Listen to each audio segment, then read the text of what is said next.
Well, hello, friends, and welcome to the Woodpicker Studio. My name is Eric Lambert, and we're going to talk about soloing today, blues soloing in particular. But all of this stuff we're going to cover is really essential, I believe, for soloing in any genre. You see, one of my guys came in and and said to me, "How do I break out of that minor pentatonic scale when I'm playing the blues? How do I just break out of that same notes, those same patterns to sound more interesting?" Now, a little bit of history. We've already discussed and have been working on our phrasing, creating a call and response kind of thing, a conversation, so that our blues phrasing sounds more like the human voice. Sounds like, "Hey, what are you doing, man? I'm doing well. How about you? What's happened?" Well, and all of that goes on the instrument. And just using the minor pentatonic scale sounds great over a blues progression. When we start to hone in on those phrases that sound really, really cool over the chord that's being played, it's important that we address the chord we're playing. So we're going to play in the key of A, and we're going to address the A chord, the D chord, and the E7 chord, otherwise known as the 1, the 4, and the 5 or 5-7 chord. And if you haven't heard that saying before, what we're talking about is in the blues, in rock and roll, in bluegrass, in folk music, in many, many genres of music, the chord progression is usually based on the first chord of the key, the fourth chord of the key, and the fifth chord of the key. And in the blues, we like to make that fifth chord a 7 chord, in this case a E7. But also in the blues, we'll even make that 4 chord, as we are in this case a 7, D7. Where did I come up with those chords? A, B, C sharp, D, E7. 1, 4, and 5. So I'm going to call the chords out by number, not by alphabet name. I think it's important that we all get used to hearing those numbers, not necessarily the alphabet names of the chords. So here we go. This is the minor pentatonic scale, straight through. Nothing fancy, no alterations, nothing like that. Over the 1 chord. 1, 2, 3, 4.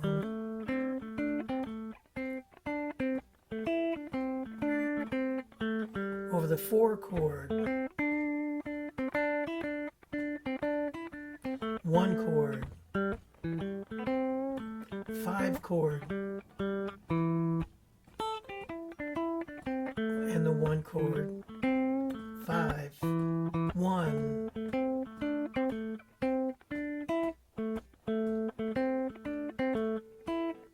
4,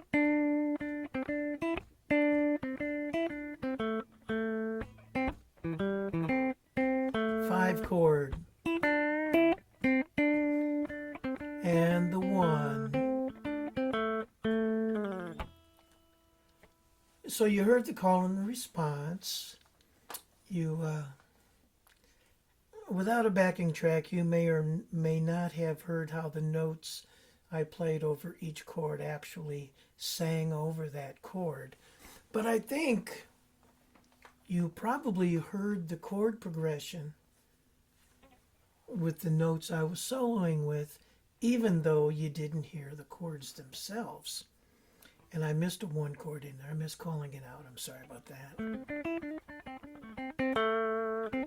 But I think you could hear the progression, you could hear the chords change, by the notes that I was choosing to play over the chord that we were calling out.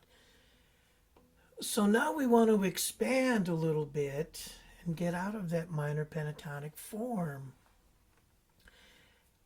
I think it was Robin Ford that I was listening to explain that you could start to mess with the 5 chord, start doing something different with the 5 chord.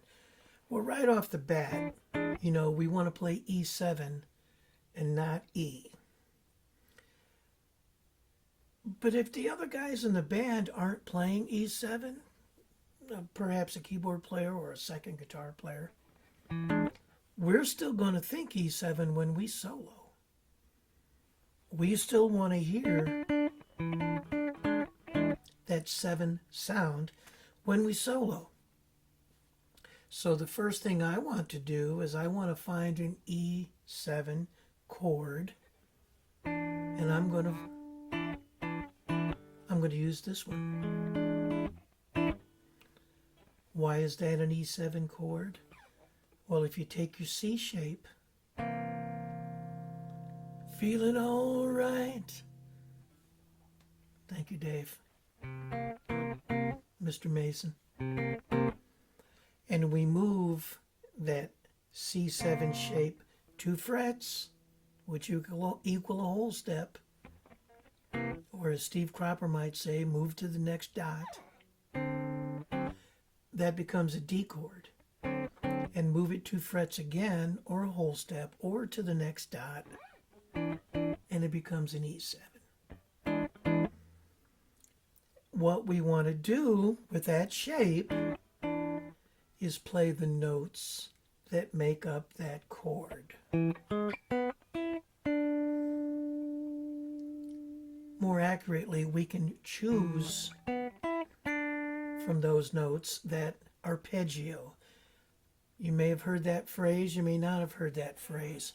All that, big phrase means is the individual notes of the chord. This is E7, E, G sharp, B, E, D. Again, I would rather talk numbers. 1, 3, 5, 1, flat 7. Why do I want to talk numbers? Because, we already played this where it would be termed a C7 or a D7. But I just don't really need to know the alphabet names of this shape wherever I move it. I really just need to know the numbers. What do I mean by the numbers? Well, the chord is made up of 1, 3, and 5 from the scale that we use. And in this case, it's the 1, the 3, the 5, and the flat 7. Well, without even knowing the alphabet names of this, if I know that this is 1, this is 3, this is 1, sometimes people refer to it as 8. Do, re, mi, fa, sol, la, ti, do, right? 1 or 8. So that's either 1 or 8. It's a C, it's an octave. And that is the flat 7. It really doesn't matter to me what the alphabet names are. And I bet if you start approaching it in that way, you'll understand what I mean. Because when I move here, even though the alphabet names change, I still have 1, 3, 5, 1, flat 7. When I move it up here, I still have 1, 3, 5, 1, flat 7. So it's important to me to understand the numbers that make up the chord. What are those numbers again? It's from the scale. It doesn't matter which scale. We just need to know what is the name of the chord. We know this is an E7 chord. Well, this is 1, 3, 5, 1, flat 7. And that's very helpful to know. Anyway, when we get to the E7 or 5-7 chord, we're going to do this. Or, but we're going to slide or pick our way into the third from a half step below, from 1 fret below. We can come from either direction, below or above.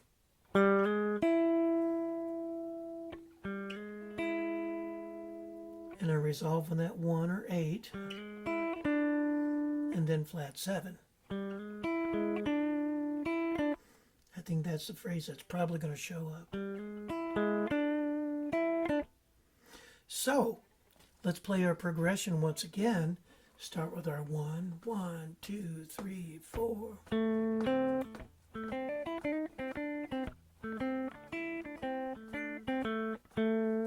4, 1, 5, 1,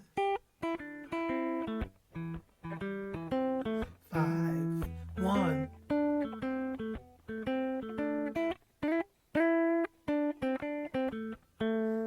4,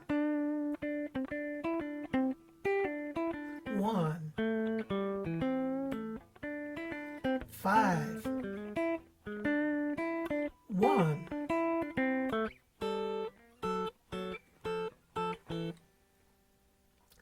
Now we're starting to sound a little different, you know, than we're used to hearing ourselves play, because this is kind of cool.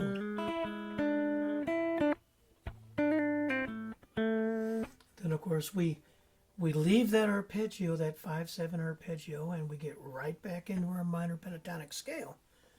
But of course we're playing over the 1 chord. We're not just running through that scale, running notes, you know.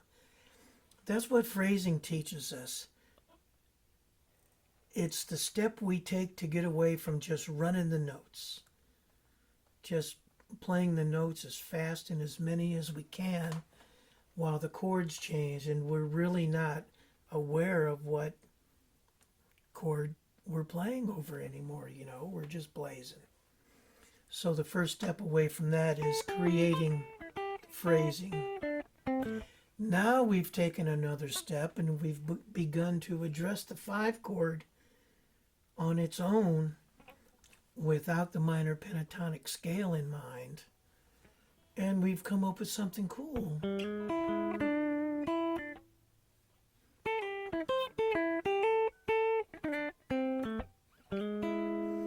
And of course, when we turn around, we can go back to that.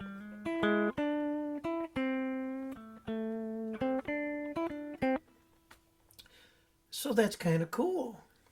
I don't know about you guys, but when I first pulled that off, I was happy as a clam, man.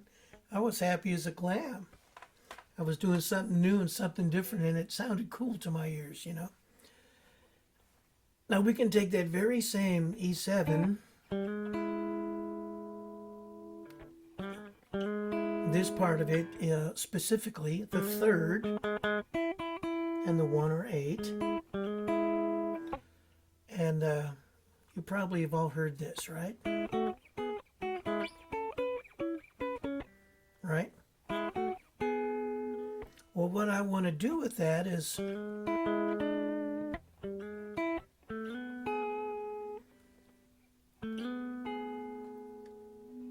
I want to move up to that shape on the 9th fret,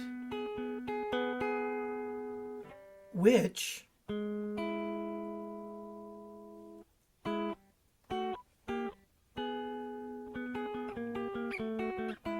you've heard that too, probably. We're going to move up to this. By the time we get up there, we're playing the 5 and the 3.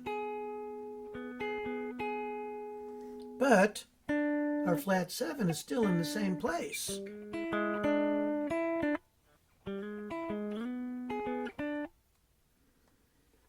Now we're creating something a little bit different, right?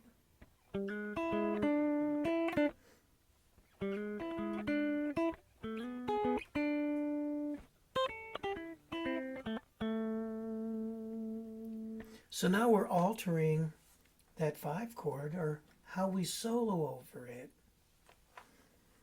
a little bit further. And believe me, we've kicked the door open about that big, or about that much, because this just leads us to lots and lots and lots of cool things, cool options and cool ideas. So we're playing over our progression again. 1 chord, 1, 2, 3, 4.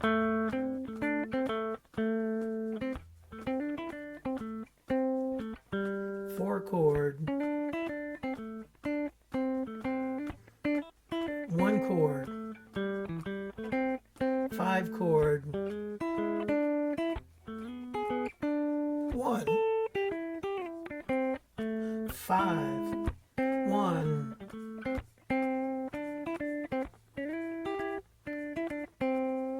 4, 1, 5, 1.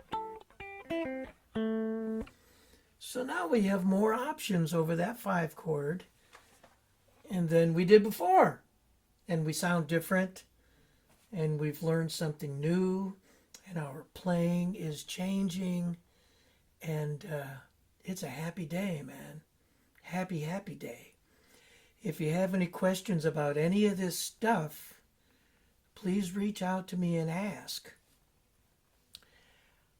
When music theory was a term that just frightened the heck out of me, scared me away, man. Music theory. I'm no music theory, man. I'm feel. I'm by feel. Well, I am by feel. But I'll tell you, if I had to drive from here to Nebraska by feel, it'd be a long day, man.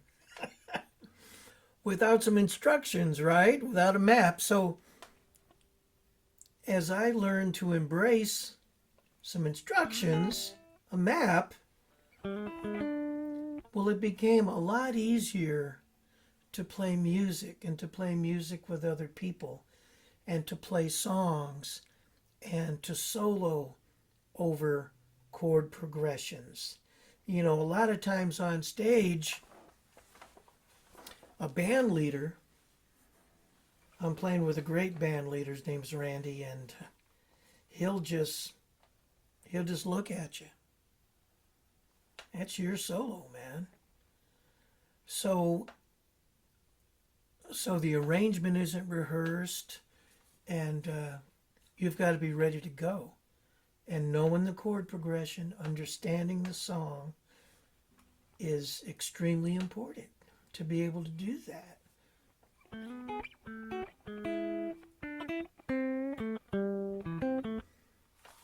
So this thing about music theory, there's things about music theory, I just repeated myself, I'm sorry. But it applies to the guitar, and applies to chords, and it applies to soloing and phrasing and understanding a song. And thankfully, I've learned that stuff is extremely important. Very, very important. It just helps you speak the same language that the people you're playing along with are speaking. So, please, again, if you have questions, ask, because I'm happy to explain myself or answer the question to the best of my knowledge. I often get questions about the gear I'm using. This is one of my faves, of course. I grew up a Les Paul player. And then I was a Collings D2 player for years. And when I got back into the electric instrument and started playing different types of music, and some say it's because I'm getting older. I have no idea what that means. But I'm starting to gravitate towards the T-style guitars a little bit, and I have a few of them. This one was made by Fender Japan in 1982. And of course, it's a remake of the old Blue Floral, which I believe came out circa 1967, and may have only been 1 year, but may have been 67 and 68. But they didn't exactly catch on. Same with the Pink Paisleys, which came out at the same time.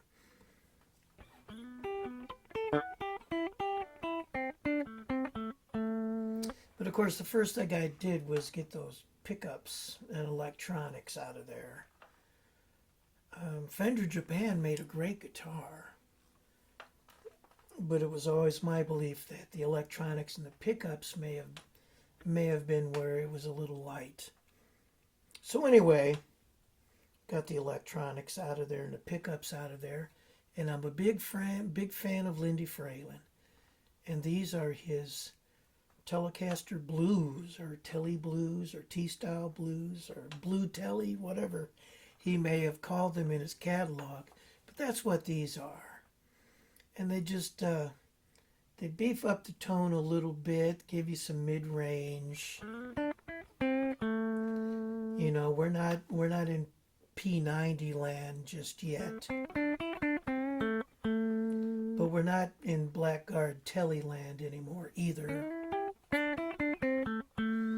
So that seems to be something that it has carried over for me from the Les Paul to the T-style stuff, is just a little bit of a sweeter, beefier sound. You know, when you get that Allman Brothers sound in your ear, it's hard to let go. But I like how sweet they are. And I use the tone control a lot.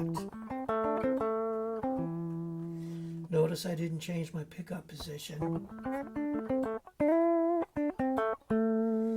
but my tone changed a lot.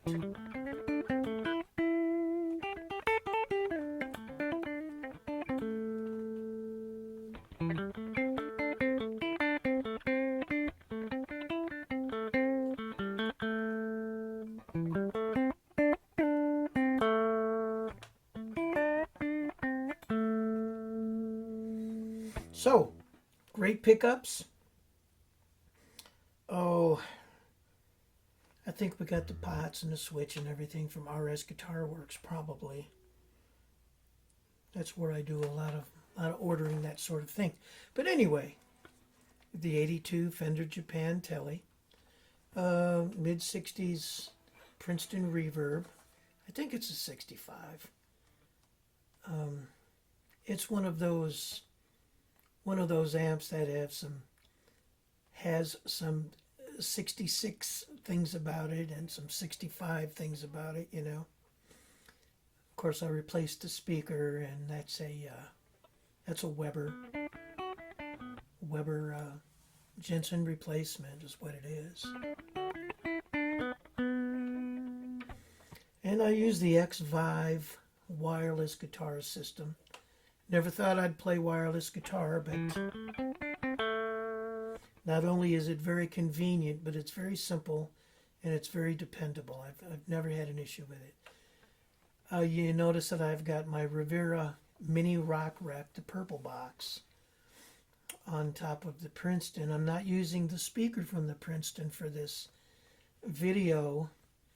I'm using the Rock Wreck as a load box, and it's also supplying the speaker sound. And in the Rock Wreck, I mean, IRs have become really, really popular these days, and I've got some units that have IRs in them, and I've got IRs on my computer. But in a pinch, boy, this Rivera Mini Rock Wreck, which has speaker EQ curves, I don't remember how many, 6 or 8 of them. This is my favorite, which I think is choice number 2, or letter B, actually. And it's a great load box, great direct interface. This is going directly into my audio interface.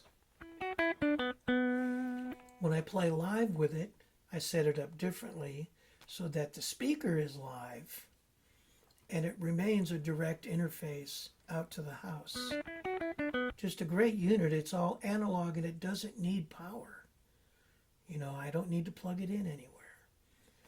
Which, of course, playing clubs, you know, cables and plugging things in sometimes is a hassle. Now, I play in a 13-piece band, one of the groups I play in, 13-piece horn band, and there's not a lot of room on stage. And the less I need to plug in and the less cable I need to use, the better. So this really works well, and Eddie appreciates it because I don't have a live mic on my amplifier. You know, it's a direct signal to the house, and he doesn't have a live mic to deal with. Of course, I have my brown box up there, the Amp RX brown box, which I really should have down here to show you, and I will in another episode. But I have learned that brown box and using a vintage amplifier makes that brown box essential. Must have it. I think I've got the voltage running right now at 109 for this old Princeton, and she loves it. She loves it.